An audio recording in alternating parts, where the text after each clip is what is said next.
నా పేరు అప్పలరాజు కోర. నేను మౌదాలో ఉంటాను, డిస్ట్రిక్ట్ నాగ్పూర్, మహారాష్ట్ర.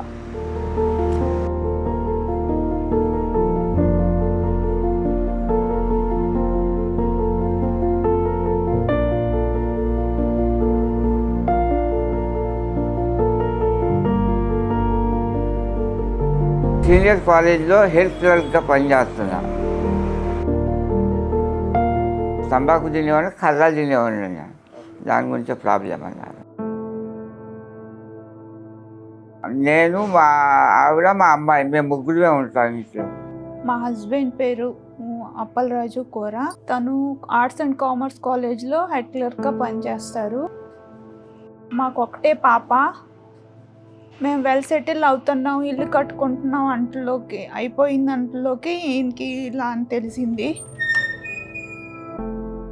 నేను మార్చిలో నాకు నాలుగు మీద చిన్న పుండుగా వచ్చింది. వచ్చిన తర్వాత నేను బండాల వెళ్ళా డాక్టర్ దగ్గరికి, డెంటల్ దగ్గరికి. వెళ్ళిన తర్వాత 7 రోజులు మందులు ఇచ్చారు అతను. దాంతో తగ్గలేదు. తగ్గినప్పుడు అతను అన్నాడు ఎంఆర్ఐ రిపోర్ట్ తీపించుకుని తర్వాత నా దగ్గరికి రామన్నాడు. తర్వాత ఎంఆర్ఐ తీయడానికి నాగ్పూర్ వెళ్ళా, హాస్పిటల్లోకి. వెళ్ళిన తర్వాత ఆ రిపోర్ట్లో క్లియర్ అయ్యింది. చాలా క్రిటికల్గా ఉంది ఆ సిచ్యువేషన్. అప్పుడు 3 నెలలు మాత్రం నరకయాతన పడ్డాము. ఇంటికాడ నేను మా ఆవిడకి 2 నెలల దాకా చెప్పలేదు. 4 కీమోలు అవ్వేదాకా ఇంటికాడ కూడా నేను చెప్పలా. కీమోలప్పుడు కూడా నార్మల్గా ఇంట్లో మనం కర్రీస్ ఎలాగ ఉండేదో అలా ఫుడ్ నార్మల్గా తినేవాళ్ళు. రోటీ మొత్తం ఇంట్లో ఎలాగా తినేవాళ్ళు నాకు అసలు చెప్పలేదు. తెలియని కూడా తెలీదు. తర్వాత తెలిసింది నిదానంగా. మీరు రోజు వెళ్తున్న అంటే వీక్లీ వన్స్ వెళ్ళే వాళ్ళు ఎక్కడికి వెళ్తున్నారు అని అంటే అప్పుడు తెలిసింది. ఇంకా ఆడవాళ్లకు ఏదైనా సమస్య వచ్చినప్పుడు ఖచ్చితంగా ఇంటాయనకు చెప్పుకుంటారు, లేదా ఇంట్లో వాళ్లకు చెప్పుకుంటారు. కానీ ఇంటాయనకి ఏదైనా సమస్య వస్తే వాళ్ళు బయట చెప్పుకోలేరు. ఎక్కడ ఇంట్లో వాళ్ళు కంగారు పడతారు అని ఏ విషయం చెప్పరు. లోపలే బాధని అనుభవిస్తూ ఉంటారు. స్లోగా చెప్పారు. ఎందుకంటే పాప 10th బోర్డ్ ఎగ్జామ్స్ రాస్తుందని తను డిస్టర్బ్ అయిపోతుంది, నేను డిస్టర్బ్ అయిపోతానని 1-2 కీమోల తర్వాత చెప్పారనమాట. కీమోలకు కూడా నేనే వెళ్ళి కీమోలు చేసుకుని వచ్చేసేవాడిని, ఇంకా డిస్టర్బ్ అవుతారని. క్యాన్సర్ అని తెలియగానే ఎవరికైనా కంగారు ఉంటుంది. కీమోథెరపీ, రేడియేషన్లు ఎలా ఉంటాయో వారికి కనీసం అవగాహన కూడా ఉండదు. క్యాన్సర్ కంటే అవి మరింత భయంకరంగా ఉంటాయని తరువాతే తెలిసింది. 6 కీమోలు ఇచ్చారు. 6 కీమోలు ఇచ్చిన తర్వాత నాకు ఆపరేషన్ చేశారు. ఆపరేషన్ అయిన తర్వాత 13-15 రోజుల తర్వాత రేడియేషన్ చెప్పారు. 30 రేడియేషన్లు, వారానికి 5 రేడియేషన్లు, దాంతో పాటు ఒకటేమో కీమో. ట్రీట్మెంట్లు మొదలైన తరువాతే అసలు కథ మొదలైంది. అప్పటికే కీమోథెరపీలు, సర్జరీ అయిపోయి ఇంకా వారానికి 5 రేడియేషన్లతో పాటు కీమోలు కూడా ఇవ్వాలని అన్నారు. అప్పుడే తెలిసింది క్యాన్సర్ అంటే దాని లోతు ఎంత అనేది. చాలా సాడ్ ఫీల్ అయిపోయాము అందరం. ఆపరేషన్ అయిపోయింది, కీమోలు అయిపోయింది, రేడియేషన్ అయిపోయింది. తను రోజు డౌన్ అవుతా కనపడ్డారు. వెయిట్ లాస్ అయిపోయారు. చాలా నియర్ అబౌట్ 17 kilos ఏమో వెయిట్ లాస్ అయిపోయారు. సర్జరీ చేసిన తర్వాత ఈ పక్క ఎక్కువ నొప్పి వచ్చేది. ఆ తర్వాత రేడియేషన్ తర్వాత అయితే ఇంకా ఎక్కువ ప్రాబ్లం క్రియేట్ అయిపోయింది నాకు. అసలు ఆ మంచినీళ్ళు కూడా తాగేటప్పుడు ప్రాబ్లంగా ఉండేది నాకు.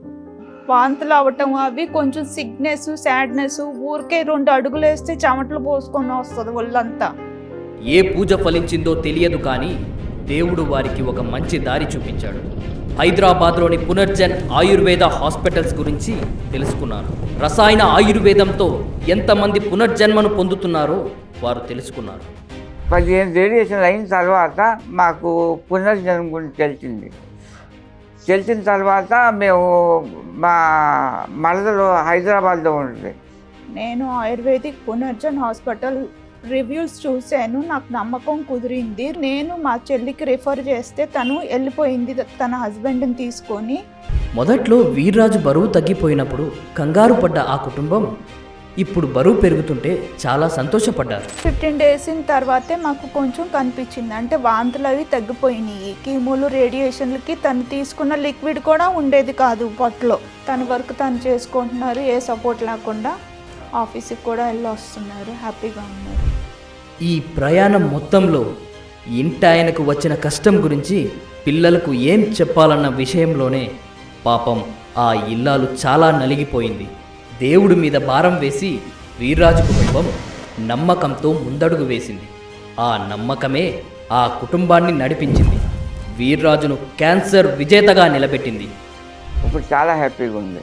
అప్పుడు అంతకుముందు వెళ్ళే స్థితి లేదు నాకు. ఇప్పుడు అంతా బాగానే ఉంది. దీపావళి తర్వాత నుంచి ఆఫీస్కి కూడా వెళ్తున్నారు, కొంచెం నీరసం అది తగ్గిపోయింది, తన పని తను వర్క్ చేసుకుంటున్నారు. ఫస్ట్ 2 months మాత్రం చాలా ఇబ్బంది పడ్డారు, ఇప్పుడు బాగున్నారు.